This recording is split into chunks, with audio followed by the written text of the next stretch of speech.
Sa loob ng maraming taon, narinig mo na ang Iran ay isang hindi matatalong puwersang militar na ang Islamic Revolutionary Guard Corps ay ang pinaka-elite sa lahat ng elite. Mga sundalong panatikong handang mamatay para sa rehimen ng walang pag-aalinlangan. Sila rin ang mga nagtutok ng misil sa Israel sa loob ng ilang dekada, nagbantang harangin ang pinakamalaking daanan ng langis sa mundo at nangakong wawasakin ang kanluran.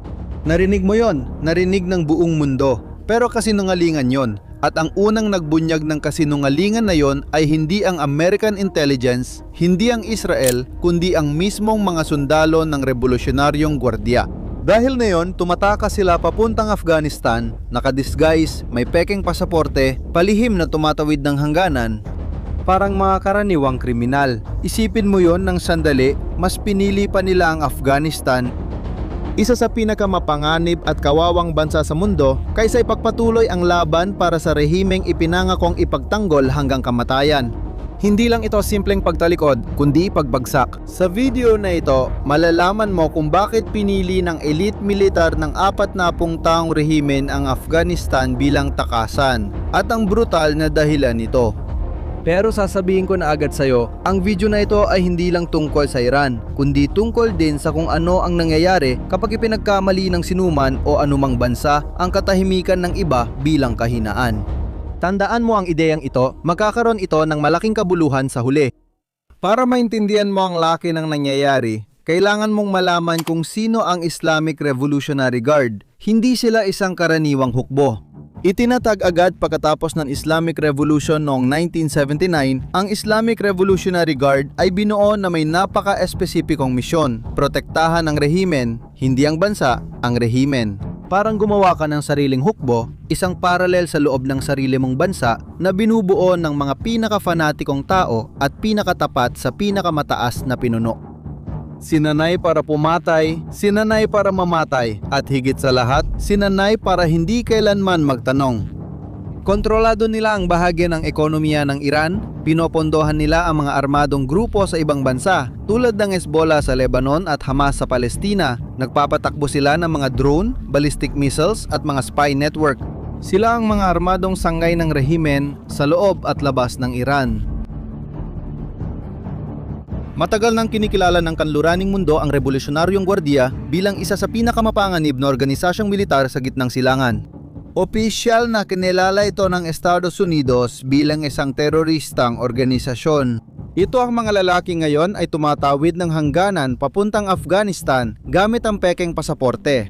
Para maintindihan paano nakarating dito ang mga lalaking ito, kailangan balikan ang ilang buwan. Ang pagbagsak ay hindi nag-ugat sa hangganan ng Afghanistan kundi sa isang silid ng pagpupulong na naging mitsa ng lahat. Ilang buwan nang sinusubukan ng Estados Unidos at Iran na magkasundo sa kasunduang nuklear. Naganap ang mga pag-uusap sa Oman at sa Geneva kung saan ang mga kinatawan ng pamahalaan ng Oman ang nagsilbing tagapamagitan sa dalawang panig. Dahil hindi direktang nag-uusap ang Estados Unidos at Iran, sina Steve Witkoff, ang espesyal na sugo ng Amerika, at ang tagapayo na si Jared Kushner ang kumakatawan sa Estados Unidos. Sa panig ng Iran, pinamunuan ni Abbas Araghchi, ang ministro ng Ugnayang Kanlabas, ang grupo. Naglatag ang mga Amerikano ng isang panukala sa mesa, at ito ay isang mapagbigay na alok. Sinabi ng Estados Unidos, bibigyan ka namin ng handang nuclear fuel enriched, sapat para suportahan ang buong energy network mo sa loob ng 10 taon. Ganap na libre. Ang condition lang ay itigil mo ang uranium enrichment sa iyong teritoryo. Maaari ka pa rin gumamit ng nuclear energy pero hindi ka na magsasagawa ng enrichment. Isipin mo ang ibig sabihin ng alok na ito. Kung ang nuclear program ng Iran ay tunay na para sa kapayapaan, gaya ng palaging sinasabi ng rehimen sa harap ng United Nations at ng buong mundo, ito sana ang perpektong solusyon. Garantisadong enerhiya, walang sanksyon o gulo, pero tinanggihan ito ng Iran at hindi sila tumanggi na magalang. Sinabi ni Araghchi na may ganap na karapatan ang Iran na gumawa ng sarili nitong uranium sa loob ng kanilang teritoryo at hindi sila umatras dito. Doon naunawaan ng mga Amerikano ang tunay na nangyayari. Kung tinatanggihan mo ang libreng fuel, malinaw na hindi fuel ang gusto mo, kundi ang proseso ng paggawa nito. Gusto mo ang proseso, hindi ang resulta, dahil ang tunay mong layunin ay hindi kuryente, kundi bomba. Dumating na ang pinaka-nakakatakot na yugto. Sa mismong negosasyon, may ibinunyag ang mga kinatawan ng Iran na nagpatahimik sa mga Amerikano. Inamin ng Iran na mayroon silang humigit kumulang 10,000 kilo ng naprosesong uranium. Sa kabuuang iyon, halos 1,000 kilo ang nasa mas mataas na antas na tinatawag na 20%. At 460 kilo ay nasa mas makapangyarihang bersyon na tinatawag na 60%. Para magkaroon ka ng ideya, ang paggawa ng isang nuclear na bomba ay nangangailangan ng uranium na naproseso sa 70%. Sa 60%, napakalapit mo na. Para nasa huling palapag ka na bago ang tuktok. At hindi lang inamin ng mga Iranian ito, ipinagyabang pa nila ito. Ibinunyag ni Witkoff sa isang panayam matapos ang pag-atake na mismong mga negosyador na Iranian ang nagsabi sa kanya na mayabang na sapat ang stockpile para makagawa ng 11 nuclear na bomba. 11.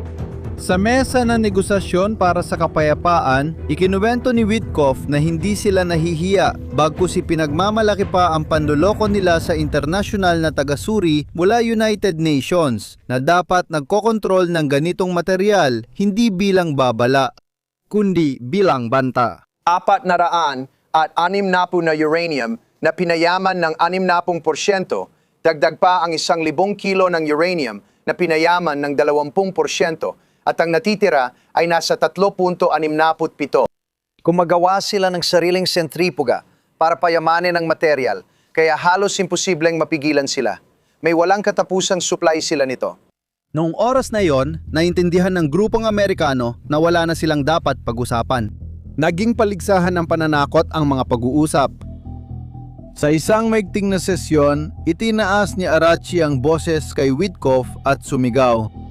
Tumayo si Witkoff at sinabi na maari siyang umalis na lang. Kung ganoon ang gusto ng Iran na pamahalaan ang sitwasyon. Pero nagawa na ang pinsala, nakuha na ng Estados Unidos ang kumpirmasyon na kailangan nila. Ginagamit ng Iran ang negosasyon bilang palabas, nagpapatagal, tinatapos ang kanilang programa, napagdesisyunan na. Ngayon, isipin mo sandali lang, inamin ng Iran na may materyales sila para sa 11 bomba. Sumigaw siya sa Amerikanong diplomat at tumanggi sa libreng fuel. Kung ikaw ang presidente ng Estados Unidos noon, ano ang gagawin mo? Magpaparusa ka ba? Magpapatawag ng UN meeting? O makikipagnegosasyon pa? Hindi inasahan ng mundo ang naging sagot ng Estados Unidos.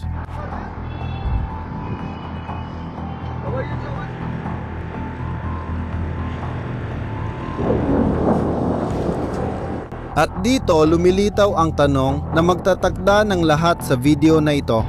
Ano ang gagawin ng bansa kung nalaman nitong kausap lang nito ang isang taong walang balak magbigay at nagpapatagal lang habang gumagawa ng 11 bomba?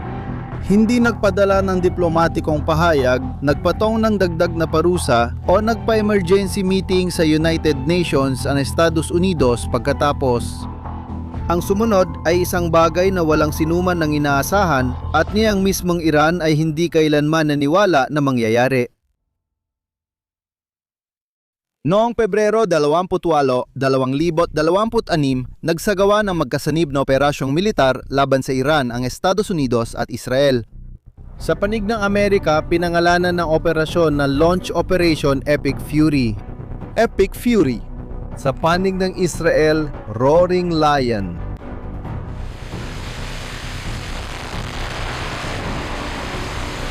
Lahat ng sangay ng sandatahang lakas ng Amerika ay lumahok. Hukbong katihan, hukbong dagat, mga marin, hukbong himpapawid, hukbong pangkalawakan at mga reserbang tropa. Sama-sama silang isinanib sa mga puwersa ng Israel sa antas na di pa nakita sa modernong kasaysayan. Ilang buwan nang minamanmana ng intelihensya ng Amerika ang mga galaw ng mga pinuno ng rehimang Iranian. Alam nila ang kinaroroonan ng mga ito, kung kailan at kung paano. Isang umaga, 49 na lider ng rehimeng Iranian ang nagtipon para sa almusal. Isipin mo ang eksena. Ang pinakamakapangyarihang mga lalaki sa Iran, mga general, mga komandante, mga tagapayo ng kataas-taasang pinuno nakaupo sa isang silid nag-uusap tungkol sa digmaan na paparating at ang pakiramdam na sila ay ligtas. Pinili nila ang oras ng umaga based sa lohika ng militar. Sa umaga, mas hindi pabor ang mga hangin para sa mga airstrike at ang araw ay nakakasagabal sa paningin ng mga piloto. Sa teorya, yon ang pinakaligtas na oras para magtipon, pero alam din yon ng intelligence ng Amerika. Alam nila ang oras, alam nila ang lugar, alam nila kung sino ang uupo at saang upuan. Alam ng mga Amerikano kung saan eksaktong matatagpuan ang mga binabantayang leader ng Iran. Ang oras, ang lugar, ang mga pangalan, hindi ito swerte. Ito ay mga taon ng intelligence na naipasok sa puso ng rehimen. Dumating ang mga misil bago pa man makatugon ang kahit sino. 49 na leader ang napatay sa isang operasyon. Nalipol agad ang mga pinuno ng rehimen ng Iran sa loob ng ilang minuto. At kasama nila si Ayatollah Ali Khamenei, ang pinakamataas na leader ng Iran, ang lalaking nagkontrol sa bansa sa loob ng mga dekada. Siya ang pinakamakapangyarihang tao sa rehimen. Patay na. Si Pangulong Trump na makomento tungkol kay Khamenei makalipas ang ilang araw ay diretsong nagsabi, "Naunahan ko siya bago niya ako maunahan. 2 beses silang nagtangka pero ako ang nauna." Isang direktang pagtukoy sa mga tangkang pagpatay kay Trump mismo noong kampanya sa halalan ng 2024 na iniugnay sa mga ahenteng Iranian. Nang makumpirma ang balita, nagulat ang buong mundo. Ngunit sa loob ng Iran, ibang klaseng pagkabigla ang naramdaman. Sinubukang gumanti ng rehimeng Iranian. Makalipas ang halos 2 oras, nablunsad ang Iran ng mga misil sa mga base ng Amerika at mga target na Israeli sa rehiyon. Lumabas sa mga live na panayam ang ministro ng Ugnayang Panlabas, sinabing walang nagbago, buo pa rin ang kakayahang militar at may mga bagong kumander na nakapwesto na. Ngunit ibang kwento ang sinasabi ng mga numero. Sa mga sumunod na araw, patuloy na tumaas ang bilang ng mga napatay na kumander. Ang sistema ng pamumuno ng Revolusyonaryong Gwardya ay nawasak ng eksakto at tuloy-tuloy. Alam ng American intelligence kung sino, nasaan at kailan nagtitipon ng mga leader, kaya isa-isa nilang pinuksa ang mga ito.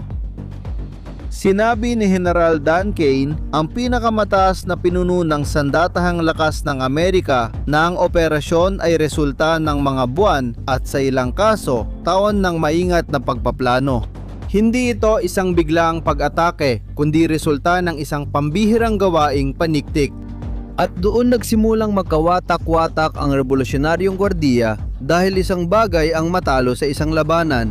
Natatalo ang mga hukbo at nagpapatuloy pa rin. Pero ang nangyayari sa loob ng Revolusyonaryong Gwardiya ay hindi lang simpleng pagkatalo sa militar. Mas malalim pa roon, ito ay ang pagkawala ng pananampalataya. Nagsimulang tumakas ang mga sundalo ng Revolusyonaryong Gwardiya. Hindi ito tahimik, hindi rin organisado, kundi magulo, desperado, kanya-kanyang paraan para mailigtas ang sarili. Nagsimulang kumalat ang mga video sa social media na napapakita ng mga miyembro ng Revolusyonaryong Gwardiya sa mga hangganan ng Iran at Afghanistan. Isipin mo, mga sundalong sinanay para sa digmaan na nagsusuot ng damit pansibilyan sa ibabaw ng uniforme, may dalang simpleng bag at nagpapakita ng mga dokumentong hindi nila tunay na pangalan ang nakalagay. Tumatawid sa hangganan, nakapila kasama ang mga sibilyan, umiiwas sa atensyon, takot at hindi alam ang susunod na mangyayari. Ang Afghanistan, pinamumunuan ng Taliban, walang pangunahing infrastruktura at seguridad, winasak ng ilang dekada ng digmaan at isa sa pinakamahirap na tirhan sa mundo. Pero mas pinili pa rin nila ito. Ipinapakita ng detalyeng ito ang moral at psikolohikal na kalagayan ng Revolusyonaryong Gwardiya noon. Pero hindi lang mga karaniwang sundalo, pati mga komander sa larangan at matataas na opisyal ay nagsimulang magbanta ng mas malala pa, ang kalikuran ang rehimen ng hayagan. Ayon sa intelligence sources, may isang grupo ng mga komander na nagpadala ng malinaw na mensahe sa natitirang pamunuan. Kung hindi makahanap ng solusyong politikal ang rehimen, lalantad sila sa publiko at ipapahayag ang paglipat sa kabilang panig. Kung lantaran ng tumalikod ang mga commander, guguho ang natitirang revolusyonaryong gwardya sa loob ng ilang oras. Mismong ministro ng ugnayang panlabas ng Iran sa isang live na panayam ay sa huli inamin din ang totoo. Nang tanungin ng mamamahayag kung ilang commander ang napatay sa unang mga minuto ng mga pag-atake, ang sagot ay nawalan kami ng ilang commander. Iyan ay isang katotohanan, agad niyang sinubukang maliitin, sabay sabing nananatiling buo ang kakayahang militar. Pero nasabi na ang katotohanan at ang mundo ay nakarinig. Nagbigay si Trump ng direktang pampublikong alok sa mga miyembro ng Revolusyonaryong Gwardiya, Sandatahang Lakas at Pulisya ng Iran. Sinabi niya, "Ibaba ninyo ang inyong mga armas ngayon at magkakaroon kayo ng ganap na imunidad o harapin ang tiyak na kamatayan." Sinasabi ko ngayon na dapat ninyong isuko ang inyong mga armas at magkakaroon kayo ng ganap na imunidad o ang isa pang pagpipilian ay harapin ang tiyak na kamatayan. Ganap na imunidad. Isang alok na hindi pa nagawa noon para sa mga sundalo ng kalabang rehimen. Pero may totoong problema. Walang mga tropang Amerikano sa lugar para tanggapin ang mga tumatakas. Ang organisadong oposisyon sa loob ng Iran ay winasak ng rehimen sa paglipas ng mga taon. Mga lider ay kinulong, pinatay o napilitang mag-exile. Walang istruktura ng paglaban na maaaring takbuhan ng mga tumatakas. Dahil dito, marami ang nagtungo sa tanging lugar na narating nila, ang hangganan ng Afghanistan. Sa pagkamamatay ni Khamenei at pagkawala ng mga lider, naiwan ang Iran ng walang malinaw na liderato. Ang lalaking namuno ay si Ali Larijani, dating presidente ng parlamento ng Iran at ngayon ay siyang namamahala sa natitirang bahagi ng grupong pangsiguridad na namumuno sa bansa. Siya ang nagsisikap magpanatili ng natitira sa rehimen. Matatag ang paninindigan ni Larijani sa publiko. Ayon sa social media account na konektado sa kanya, hindi makikipagnegosasyon ang Iran sa Estados Unidos. Gayunpaman, ayon sa Wall Street Journal, si Larijani ay naghanap ng paraan upang makipag-ugnayan sa mga Amerikano sa pamamagitan ng tagapamagitan sa Oman para muling buksan ang dialogo. Sa publiko, nananawagan siya ng paglaban, pero sa pribado, humihingi ng tulong. Kinumpirma ni Trump ang mga pag-uusap, ngunit iginiit niyang ipaalala sa mundo ang kalagayan ng Iran. Sinabi niya, "Karamihan sa mga taong kanegosasyon namin ay wala na, patay na sila. Yung pangalawa at pangatlo rin ay namatay na. Dapat sana ay tinapos na nila ang kasunduan noon pa, masyado silang naghintay." Ipinakita rin ng Iran na handa silang isuko ang mga bagay na hindi mo maiisip na posible ilang buwan lang ang nakalipas. Kilalanin ang Estados Unidos bilang isang lehitimong bansa, talikuran ang hayagang layunin na wasakin ng Israel at luwadan ang mahigpit na mga batas na ilang dekada nang nagpapahirap sa mga mamamayang Iranian. Pero hindi nagmamadali si Trump at habang hindi umuusad ang mga negosasyon, patuloy na dumudugo ang rehimen mula sa loob. May isang detalye sa kwentong ito na hindi napapansin ng karamihan at ito marahil ang pinakamalinaw na senyales na alam ng rehimen na talo na sila. Pag-isipan mong mabuti ang lahat ng nangyari. Pumunta ang Iran sa mesa ng negosasyon at imbes na makipag-usap, nagpasya itong manakot, ibinunyag ng The Arsenal. Ipinagmayabang niya ang 11 bomba, sumigaw sa diplomat ng Amerika, akala niya malakas ang posisyon niya. Pero ang mismong kayabangan na yon ang nagtakda sa kapalaran ng rehimen. Sa pagbubunyag ng Iran ng laki ng programang nuklear, ibinigay nito sa mga Amerikano ang perpektong katwiran para kumilos. Sa pagsigaw at tumanggi sa anumang kasunduan, isinara niya ang huling pintuan ng diplomasya. Nang maramdaman niyang hindi siya matatalo, ibinaba niya ang depensa niya sa maling oras. May tawag dyan, kayabangan. Kapag ang isang panig ay masyadong naniniwala sa sarili, nagsisimula itong gumawa ng mga pagkakamaling hindi gagawin ng isang mas mahinang kalaban. Sa kasaysayan, ang kayabangan ay nagpatumba ng mas malalaking imperyo kaysa Iran. Hindi lang mga misail ng Amerika ang sumira sa rehimen, kundi ang sariling paniniwala nila na hindi sila matatalo. Ngayon, gusto kitang tanungin ng isang simpleng tanong at gusto kong mabasa ang sagot mo sa mga komento. Naniniwala ka ba na makakaligtas pa ang rehime ng Iran sa sigalot na ito o ito na ang tuluyang pagbagsak nila? Isulat sa ibaba ang iniisip mo, walang tamang sagot. Kung nakatulong sa iyo ang video na ito para maintindihan ang nangyayari sa mundo, ibahagi mo ito sa iba na gusto ring makaintindi. At kung hindi ka pa na nakasubscribe sa channel, mag-subscribe ka na ngayon. Tinututukan namin ang mga paksang ito bawat linggo, diretsahan lang. Hanggang sa susunod.